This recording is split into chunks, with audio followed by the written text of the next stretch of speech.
Hello again, fellow podcaster, and welcome to another installment of Pod Theory Q&A. This is your opportunity to ask questions about podcasting, and I'll bring them here on the show and answer them for you and the rest of the Pod Theory audience.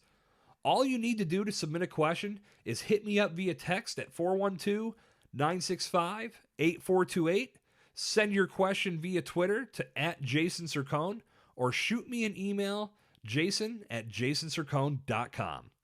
This week's question comes to us from Josie, and the question is, will Apple using the word follow instead of the word subscribe impact the podcasting world? This is a tremendous question, Josie, and in case you didn't see the news, Apple made an announcement that they're going to start using the word follow instead of the word subscribe when it comes to podcasts. And I think it's going to absolutely have an impact on the podcasting world, and you're going to see other podcast platforms begin to follow the same course. Now, on the surface, this may seem like a subtle change, but I was doing some research when I heard this news, and here's a stat that I came across that blew my mind. According to Tom Webster of Edison Research, 47% of people who don't currently listen to podcasts think that subscribing to a podcast will cost money. That's just crazy. Think of how many potential podcast listeners we've all lost out on because of that one word.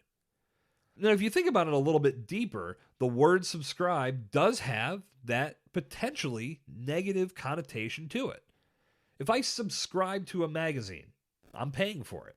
If I subscribe to a food delivery service, I'm paying for it. If I subscribe to satellite radio, you guessed it, I'm paying for it. So it's only natural that someone may hear the word subscribe and instantly think a price tag is involved, which may make them say that's not for me, forget it. But social media has made the term follow completely mainstream, and it doesn't cost anything to follow a Twitter feed or an Instagram account. So perhaps this change in wording will bring in more listeners that will help all of us podcasters grow, and it will allow us to build a loyal tribe of followers as opposed to a loyal tribe of subscribers.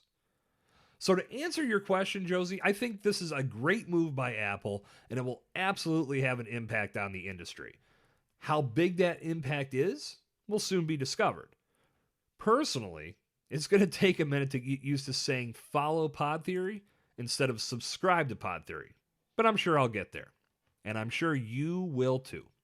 Thanks again for your question, Josie. And again, if you'd like to submit your question to be answered and featured here on Pod Theory Q&A, all you need to do is hit me up via email, jason@jasoncercone.com, on Twitter, @JasonCercone, or text me at 412-965-8428, and your question may be the next one featured right here on Pod Theory Q&A.